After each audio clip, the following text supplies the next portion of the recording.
Welcome to Poets from the Neighborhood. I'm Sandy Coomer. I'm Louise Colln, and we're going to read to you poems written by your friends and neighbors.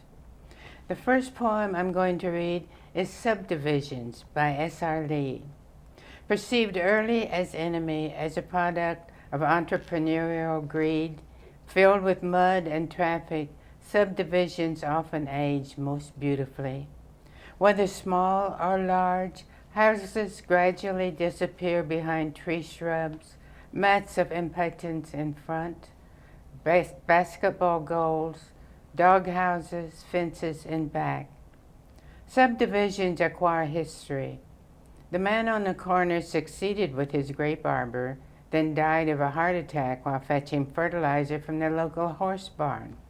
His widow keeps the arbor, but the neighbors do not think she makes wine. Or the respected doctor with 5 daughters, all of whom want to make respectable and formal marriages. By the 4th daughter, the doctor tells his neighbor, "You'll do me a big favor to be an usher at this wedding." Or the businessman who felt senile dementia coming on, so shot himself at 7 in the morning, lying in his own bed. The son of the nearby hardware store owner is amongst the rescue squad who respond to the 9/11 call. History builds. People move in and out. Not everyone knows the stories. But as the trees grow and skateboards rattle through the streets, as teenagers outgrow loud music, and the neighborhood association finally figures out what it wants, the subdivision becomes a place which real people, filled with hearts and hurts, call home. Sweet Salt by VeeraJaR. And this poem is dedicated to her mother-in-law, Lily Agnes. My child, I may be dust when you taste the salt in your tears that won't halt. Let run its course, felt deep in your rumbling heart. Know that I know that you love me so. Must, my child, in heaven I feast. Your love, the salt that I'd taste, ocean's depth to tears exalt.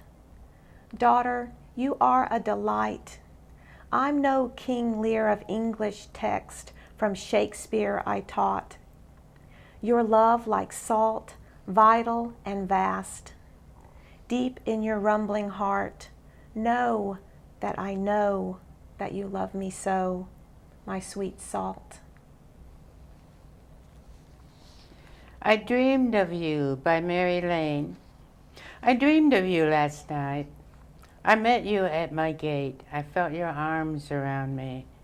This time you didn't leave, or drop your arms, or move away.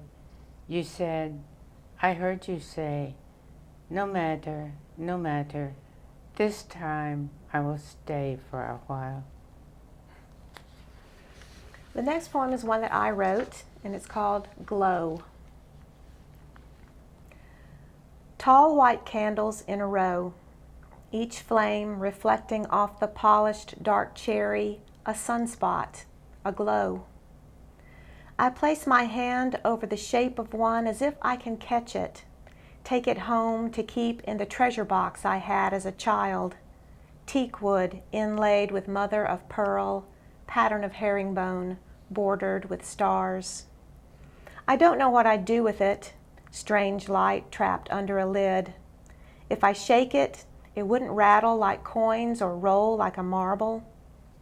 I couldn't take it out and study it like a secret note waiting to be decoded, or spend it like foreign money waiting for that trip to Europe. It's not something I could brag about, show to my friends after I led them up the stairs and into the little corner of my room. Light escapes the moment the lid is lifted, and there's no getting it back. So what would I do with it? Just know it's in there, I guess. Absolution by Susie Margaret I am plagued by guilt before I go to Mexico. So many sins, so many regrets. But the sun, the sky, the ocean, they embrace me, and I allow myself to be forgiven. Bronte Bronte by Kristen Kendall. A literary tale connected by a surname of four beings united together in more than letters. Letters arranged and tragic lives combined to create this story. This story begins with a Cyclops, Bronte. Bronte is part of brothers three Titan children victorious in a battle won with weapons forged beneath a smoldering volcano. Volcano belches flume and fire. Fire rises from a Sicilian mountain. Mountain forever contains Bronte's swords. Swords fashioned into lasting weapons. Weapons more mighty than a pen.